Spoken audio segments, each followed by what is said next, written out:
Hello dear friends, నా పేరు Ram.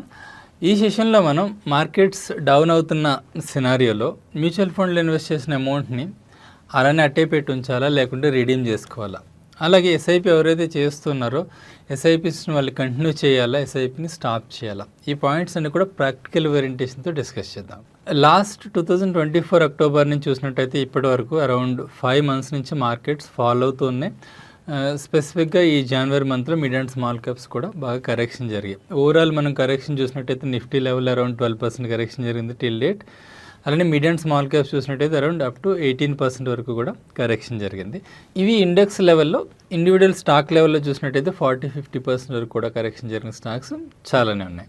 So ఈ విధంగా మార్కెట్ కరెక్షన్ జరిగేటప్పుడు ఇన్వెస్టర్స్ ముఖ్యంగా ఆల్రెడీ ఏదైతే కొంచెం ప్రాఫిట్ వచ్చిందో అది కూడా పోతుందేమో అని చెప్పి చాలామంది రిడీమ్ చేస్తుంటారు. అలానే ఆ ప్రాఫిట్ పోయి ఇంకా లాసెస్లోకి వెళ్ళిపోతుంది అన్న భయం కూడా చాలామందికి ఉంటూ ఉంటుంది. సో ఇలాంటి భయాలతో మ్యూచువల్ ఫండ్స్ని రిడీమ్ చేయడం కానీ ఎస్ఐపీలు స్టాప్ చేయడం కానీ చాలామంది చేస్తూ ఉంటారు. సో ఇలాంటి మార్కెట్ ఫాలో అవుతున్న టైంలో ఇన్వెస్టర్స్ ఏం చేయాలి? ఉన్న ఇన్వెస్ట్మెంట్స్ని రిడీమ్ చేయకుండా అలానే ఉంచాలి, ఎస్ఐపీస్ కంటిన్యూ చేయాలి, ఆపాలన్న పాయింట్స్ని మనం ప్రాక్టికల్ ఎగ్జాంపుల్తో డిస్కస్ చేద్దాం. ఈ ప్రాక్టికల్ ఎగ్జాంపుల్లో నేను వన్ ఆఫ్ మై క్లయింట్స్ 2018 నుంచి మా ద్వారా ఇన్వెస్ట్ చేసిన ఒక క్లయింట్ కేస్ స్టడీ తీసుకుని మనం డీటెయిల్గా డిస్కస్ చేద్దాం. బ్రీఫ్గా లైక్ కేస్ స్టడీ గురించి మనం డిస్కస్ చేయాలంటే 2018లో తను ఇన్వెస్ట్మెంట్ అరౌండ్ 35,000 ఎస్ఐపితో స్టార్ట్ చేశాడు. తర్వాత 2020లో మార్కెట్ ఫాలో అయ్యే టైంలో ఇప్పుడు లాంటి సినారియో కంటే అది కొంచెం భయంకరమైన సినారియో 2020 కోవిడ్ సినారియో. సో ఆ సినారియోలో తను కూడా తన ఇన్వెస్ట్మెంట్స్ గురించి వర్రీ అయ్యి కొంత ఇన్వెస్ట్మెంట్స్ అలా అప్పటి వరకు చేసినవి ఏవైతే ఉన్నాయో ఆ 2.5 yearsలో చేసినవి ఏవైతే ఉన్నాయో అవి కొంత రిడీమ్ చేయడం జరిగింది. రిడీమ్ చేసి అలానే ఎస్ఐపి ఏదైతే 35,000 ఇన్వెస్ట్ చేసేవాడు దాన్ని 10,000కి తగ్గించేసాడు అనమాట. సో ఇది పర్ఫెక్ట్ ఎగ్జాంపుల్ అనమాట. ఇప్పుడున్న మార్కెట్ కండిషన్స్కి ఇన్వెస్టర్స్కి ఎక్స్ప్లెయిన్ చేయడానికి యూజ్ఫుల్ అవుతుందని చెప్పి ఈ సినారియోని తీసుకుని నేను ఎక్స్ప్లెయిన్ చేయడం జరుగుతుంది.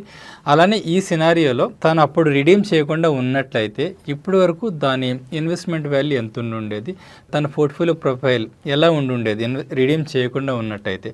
సో అది కూడా మనం సిమ్యులేషన్ పాయింట్ ఆఫ్ వ్యూ కూడా డిస్కస్ చేద్దాం. సో దట్ మీకు ఈ కేస్ స్టడీ వల్ల చాలా చాలా ప్రాక్టికల్ ఎక్స్పోజర్ వస్తుంది. ఇలాంటి సినారియోస్ మీకు ప్రాక్టికల్గా మీ ఇన్వెస్ట్మెంట్స్లో ఎదురు కాకపోవచ్చు.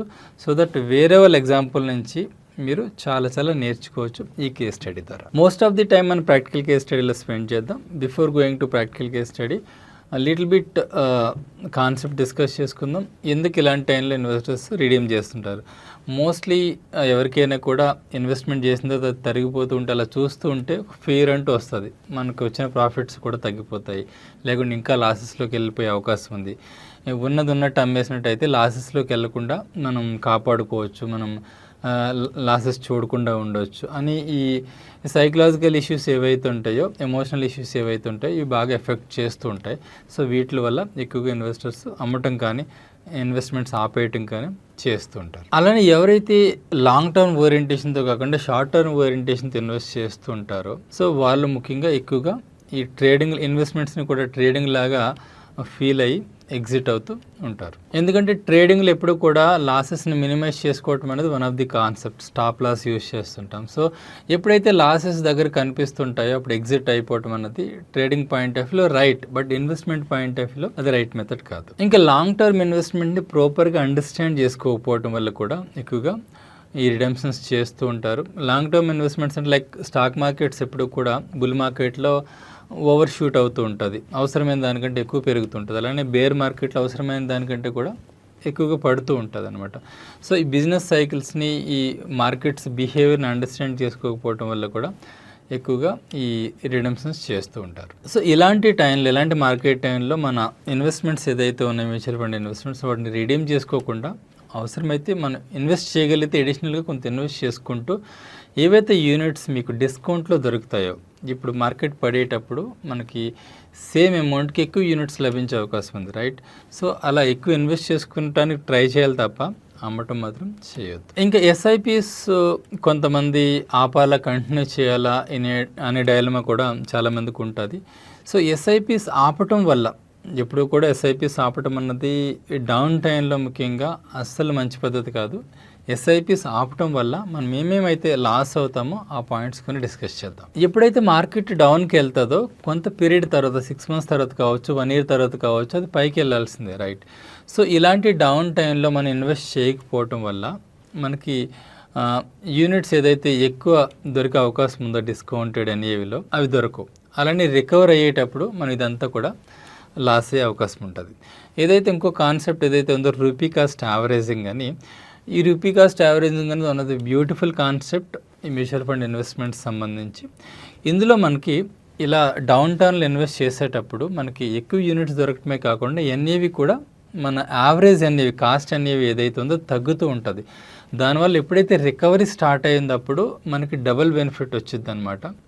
సో అది మనం బ్రీఫ్గా ఒక ఎగ్జాంపుల్లో చూపిస్తాను. ఫర్ ఎగ్జాంపుల్ జనవరిలో మనం ఒక 1 lakh rupees ఇన్వెస్ట్ చేసాం అనుకోండి. ఓకే, 10 rupees ఎన్ఏవి దగ్గర. సో మనకి ఎన్ని యూనిట్స్ వస్తాయి? 10,000 వస్తాయి. సో సేమ్ అగైన్ ఒక 1 lakh rupees నెక్స్ట్ మంత్లో కూడా ఇన్వెస్ట్ చేసాము, ఎస్ఐపి అనుకోండి, వాట్ ఎవర్. సో అప్పుడు ఇన్వెస్ట్ చేసే టైంలో మార్కెట్ ఫాల్ అయింది, అరౌండ్ 8 ఉంది అనుకుందాం. అప్పుడు మనకి ఎన్ని యూనిట్స్ వస్తాయి? 12,500 వస్తాయి. అలానే మార్చ్లో కూడా ఒక 1 lakh ఇన్వెస్ట్ చేసాం, అది 7 rupees దగ్గర ఇన్వెస్ట్ చేసాం. సో ఇక్కడ మనకి 14,286 యూనిట్స్ వస్తాయి. మీరు ఇక్కడ అబ్జర్వ్ చేసినట్టయితే మనకి 10,000 రావాల్సిన ప్లేస్లో మార్కెట్ పడేటప్పుడు 12,000 వచ్చినాయి, 14,000 వచ్చినాయి. ఓవరాల్గా 30,000 ఉండాల్సిన ప్లేస్లో 36,000 ఉన్నాయి. అలానే మోస్ట్ ఇంపార్టెంట్ పార్ట్ ఏంటంటే ఎన్ఏవి. ఈ ఎన్ఏవి గ్రాడ్యువల్గా రిడ్యూస్ అవుతూ ఉంది కదా. సో యావరేజ్ ఎన్ఏవి చూసినట్టయితే మీది ఇనీషియల్గా 10 అలానే 8 పెట్టినా కూడా యావరేజ్ ఎన్ఏవి చూసినట్టయితే మీది 8.16 ఉందన్నమాట. ఎప్పుడైతే మార్కెట్ రికవర్ అవ్వటం స్టార్ట్ అవుతుందో అప్పుడు మీకు ఇది ఈ రెండు కూడా బెనిఫిషియల్ అవుతాయి. యూనిట్స్ ఎక్కువనే, యావరేజ్ అనేవి మీరు ఇన్వెస్ట్ చేసిన అనేవి తక్కువ ఉండటం వల్ల మీకు ప్రాఫిట్ వచ్చే అవకాశం ఎక్కువగా ఉంటుంది. అట్లీస్ట్ ఈ 10కి వెళ్ళినా కూడా మీకు తగ్గదారుగా మనం ఇక్కడ క్యాలిక్యులేట్ చేసుకున్నట్టయితే 3,67,000 అవుతుంది కదా, 67,000 మీకు ప్రాఫిట్ వచ్చే అవకాశం ఉంటుంది అనమాట. సో ఈ విధంగా రూపీ కాస్ట్ యావరేజింగ్ అనేది చాలా చాలా బెనిఫిషియల్ అవుతుంటుంది ఇలా డౌన్ టర్న్లో ఇన్వెస్ట్ చేసే వాళ్ళకి. సో ఎస్ఐపీలు స్టాప్ చేయడం వల్ల మనం miss another most important benefit ఏంటంటే లాస్ ఆఫ్ కాంపౌండింగ్.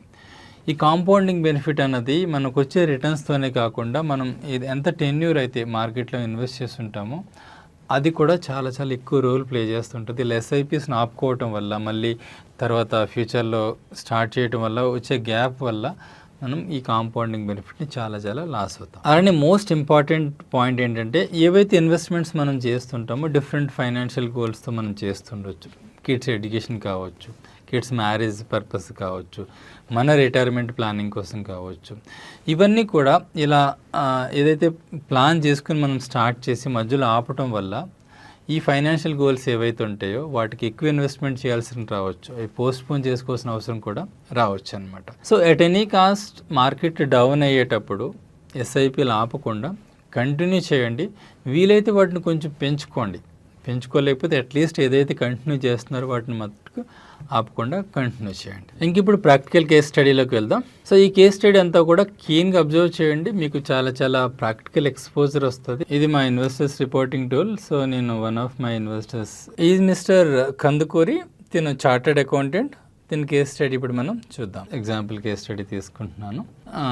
సో ముందుగా తిన ఎగ్జిస్టింగ్ ఇన్వెస్ట్మెంట్స్ ఎలా ఉన్నాయి, తిన ఎస్ఐపి ఎంత చేసేవాడు, ఇప్పుడు ఎంత చేస్తున్నాడు, సో ఇవన్నీ చూద్దాం. తర్వాత ఏదైతే తను 2020లో రిడీమ్ చేసినవి ఉన్నాయో వాటి కాస్ట్ బెనిఫిట్ అనాలిసిస్ కానివ్వండి, సిమ్యులేషన్ కానీ చూద్దాం. సో ఇప్పుడు వరకు ఇప్పుడు ఎగ్జిస్టింగ్ ఉన్న ఇన్వెస్ట్మెంట్స్ వచ్చేసి 17,85,000 ఇన్వెస్ట్ చేశాడు. ఇప్పుడు కరెంట్ వాల్యుయేషన్ వచ్చేసి 25,32 ఉంది, 7,50,000 ప్రాఫిట్ ఉంది, అరౌండ్ 18.95 ఆర్ 19% CAGR ఇప్పుడు వర్కౌట్ అవుతుంది ఈ మార్కెట్ డౌన్ టైంలో కూడా. ఓకే, సో తిన ఇండివిజువల్ CAGRs కూడా మీరు ఇక్కడ అబ్జర్వ్ చేయొచ్చు. కొన్ని చిన్న చిన్న అమౌంట్స్ ఉన్నాయి, రీసెంట్గా స్టార్ట్ చేసిన ఇన్వెస్ట్మెంట్స్. ఎస్ఐపి ఎంత చేస్తున్నాడు ఏంటో చూద్దాం. సో మీరు ఇక్కడ చూసినట్టయితే ఎగ్జిస్టింగ్ ఎస్ఐపి వచ్చేసి 1 lakh ఉంది, 1 lakh చేస్తున్నాడు. ఈ నంబర్స్ చూసి భయపడకండి, ఇవన్నీ కూడా ఇక్కడ మీరు చూసినట్టయితే ఇవి 2023 అలానే 24 ఇదంతా కూడా ఒకటే ఫండ్ అనమాట. ఇన్నిసార్లు పెంచినప్పుడల్లా ఇది పెరుగుతుంది. ఇంతకుముందు 2018 నుంచి స్టార్ట్ చేసినప్పుడు తిన అరౌండ్ 35,000 చేసేవాడు. తర్వాత కొన్ని ఆపేసి కొన్ని మాత్రమే 2020లో కొన్ని ఆపేయటం జరిగింది. 20 నుంచి కంటిన్యూ చేస్తున్నాయని ఉన్నాయంటే ఈ 2000 ఇది, అలానే ఈ 10,000 రూపీస్ మాత్రమే కంటిన్యూ చేస్తున్నాడు. మిగతా ఈ 1 lakhలో మిగతావన్నీ కూడా 2023లో మీరు ఇక్కడ చూడొచ్చు.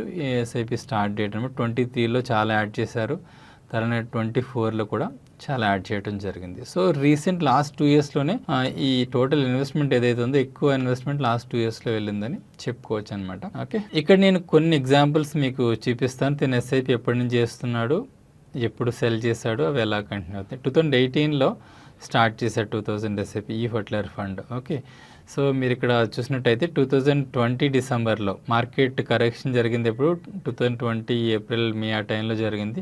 మళ్ళీ కొంత రికవర్ అయిన తర్వాత అప్పటి వరకు ఉన్న మోస్ట్ ఆఫ్ ది యూనిట్స్ అన్ని తను సెల్ చేశాడు. సో తర్వాత మళ్ళీ ఇది ఈ పర్టికులర్ ఫండ్లో 2023 అక్టోబర్లో స్టార్ట్ చేశాడు. అంటే చాలా గ్యాప్ వచ్చింది. ఇక్కడ మనం 2 పాయింట్స్ డిస్కస్ చేసుకున్నాం కదా, ఆ 2 పాయింట్స్ తను చేశాడు, రిడీమ్ చేశాడు, అలానే ఎస్ఐపి కూడా ఆపేశాడు.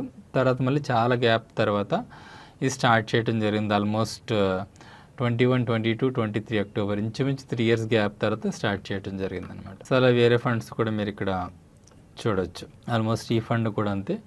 సో ఇక్కడ 2020లో ఆపేసాడు, బట్ ఈ ఫండ్ మట్టు కంటిన్యూ చేస్తున్నాడు.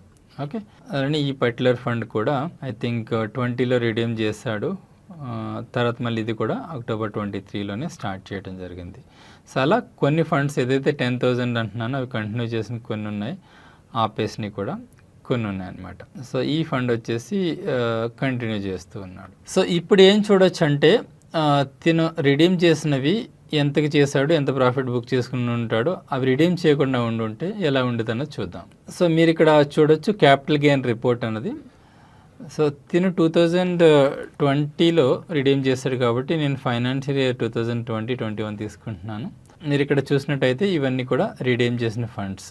మనం సమ్మరీ రిపోర్ట్ కొట్టినట్టయితే ఎంత అమౌంట్కి రిడీమ్ చేశాడు, ఎంత వచ్చిందో తెలుస్తుంది. ఇక్కడ మీరు చూడొచ్చు 4,86,000 కాస్ట్ వాల్యూ తను రిడీమ్ చేసింది. తనకు వచ్చింది అప్పుడు 6,46,000. షార్ట్ టర్మ్ క్యాపిటల్ గెయిన్ వచ్చేసి ఒక 36,000, లాంగ్ టర్మ్ క్యాపిటల్ గెయిన్ వచ్చేసి 1,23,000 జనరేట్ అయింది. సో ఓవరాల్గా ఇక్కడ క్యాపిటల్ గెయిన్ ఐ థింక్ 1,50,000 పైనే వచ్చిందనమాట. ఓకే, ఇంకా సో ఇదొక పార్ట్ మనం డిస్కస్ చేసే దాంట్లో. సో దీన్ని రిడీమ్ చేయకుండా ఉండుంటే, ఈ 4,86,000 రిడీమ్ చేయకుండా ఉండుంటే దాని వాల్యూ ఇప్పుడు ఎంత ఉండేది అన్నది ఇక్కడ capital gain loss and simulator అని ఉంది కదా, మనకి ఈ సెక్షన్లో అండర్స్టాండ్ చేసుకోవచ్చు. సో ఇది 2018 నుంచి ఇన్వెస్ట్ చేస్తున్నాడు కాబట్టి నేను 18 బిగినింగ్కి వెళ్ళేసి తీసుకుంటాను. సో ఇది సిమ్యులేటర్ రిపోర్ట్ అనమాట. తను రిడీమ్ చేయకుండా ఉన్నట్టయితే ఇప్పుడు దాని వాల్యూ ఎంత ఉండేది అన్నది మనం ఇక్కడ చూడొచ్చు. ఒకసారి వెనక్కి వెళ్ళి చూద్దాం. నేను రిడీమ్ చేసిన అమౌంట్ ఎంత 6,46,000 కాబట్టి ఈ సిమ్యులేటర్ రిపోర్ట్లో అక్కడి నుంచి చూపిస్తుంది అనమాట. 6,46,000 అవుట్ఫ్లో వెళ్ళింది కదా, అది రిడీమ్ చేయకుండా ఉండుంటే ఇప్పుడు దాని వాల్యూ ఎంత ఉండేది 14,23,000 ఉండేది. అంటే తను యాక్చువల్గా రిడీమ్ చేయటం వల్ల లాస్ అయింది ఎంత 7,77,000, దగ్గర 8 lakhs లాస్ అయినట్లు లెక్క. తను బుక్ చేసుకున్న ప్రాఫిట్ ఎంత 1,23,000 బుక్ చేసుకున్నాడు. కానీ యాక్చువల్గా అప్పుడు రిడీమ్ చేయకుండా ఇప్పటివరకు తను ఉంచుకుని ఉండుంటే ఇంత వచ్చి ఉండేది అనమాట. మీరు ఇక్కడ కూడా చూడవచ్చు తను ఎప్పుడు రిడీమ్ చేశాడు ఏంటన్నది.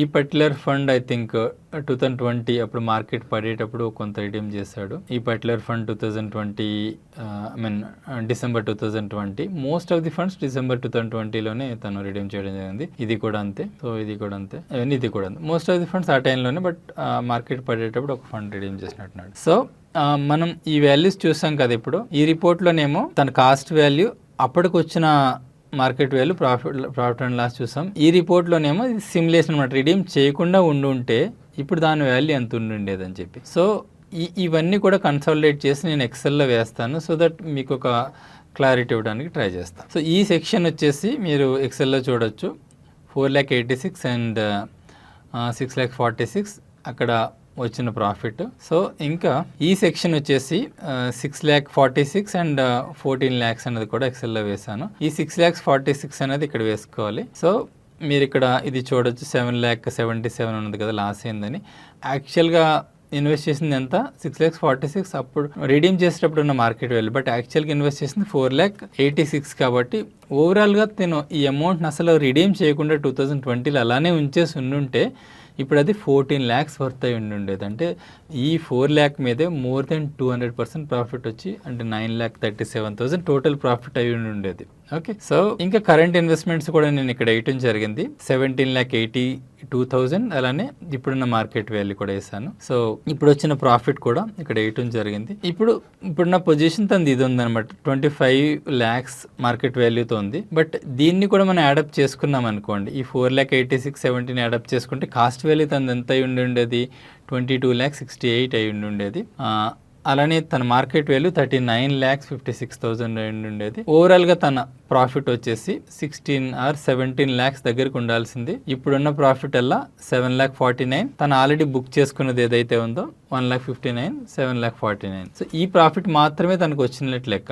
తను ఇప్పటివరకు వచ్చిన ప్రాఫిట్ ఎంత ఉంది, 9,09,000 ఉంది. యాక్చువల్గా తనకి రావాల్సిన ప్రాఫిట్ 16,89,000 అనమాట. సో ఇది రిడీమ్ చేసుకోవటం వల్ల తన లాస్ అయినా ప్రాఫిట్. సో ఇప్పటి వరకు మనం చూసింది తను ఎంతైతే ఇంతకుముందు రిడీమ్ చేసుకున్నాడో, రిడీమ్ చేయకుండా ఉన్నట్టయితే ఇప్పుడు తన ప్రజెంట్ మార్కెట్ వాల్యూ ఎంత ఉండేదని చూసాం.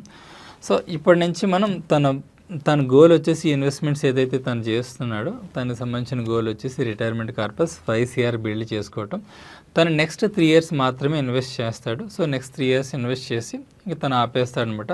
తన ఏజ్ వచ్చేసి ఇప్పుడు 45 years, తను 60కి రీచ్ అయ్యడానికి 5 CR అచీవ్ అవ్వడం అనేది తన గోల్.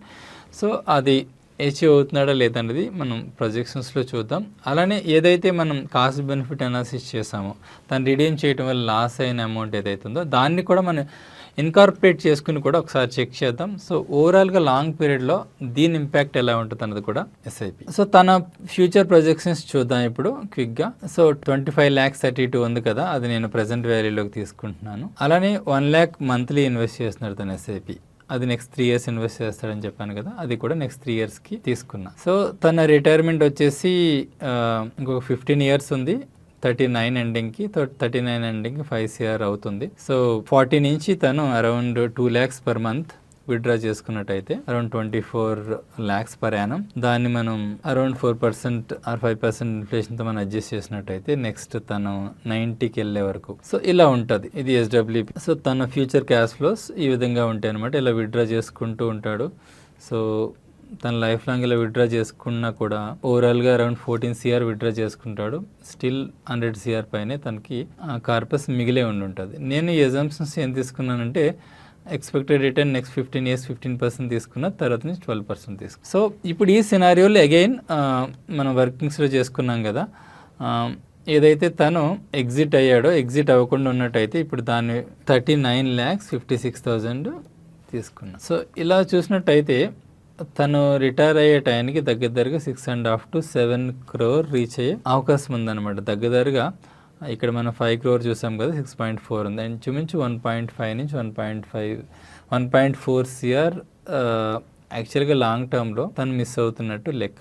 ఈ ఏదైతే ఇక్కడ ఈ సేల్ చేశాడో, ఇక్కడ ఏదైతే 6 lakh బుక్ చేసుకున్నాడో దానివల్ల. హోప్ మీకు మంచి క్లారిటీ వచ్చింది అనుకుంటా ఈ సెషన్ ద్వారా. ఎలాంటి మార్కెట్ డౌన్ టైంలో మన ఇన్వెస్ట్మెంట్స్ని రిడీమ్ చేయటం కానీ, SIPస్ని ఆపుకోవటం కానీ మంచి పద్ధతి అయితే కాదు. వీలైతే వాటిని పెంచండి, ఎక్కువ ఇన్వెస్ట్మెంట్స్ చేయండి ఎలాంటి డౌన్ టైంలో. అలానే వీలు కాకపోతే అట్లీస్ట్ కంటిన్యూ చేయండి తప్ప వాటిని ఆపకండి. మీరు ఇంకా మన ఛానల్కి సబ్స్క్రైబ్ చేయనట్టయితే ఇప్పుడే సబ్స్క్రైబ్ చేయండి. ఇలాంటి ప్రాక్టికల్ కంటెంట్ మీరు చాలా ఈ ఛానల్ ద్వారా నేర్చుకోవచ్చు. Thank you friends.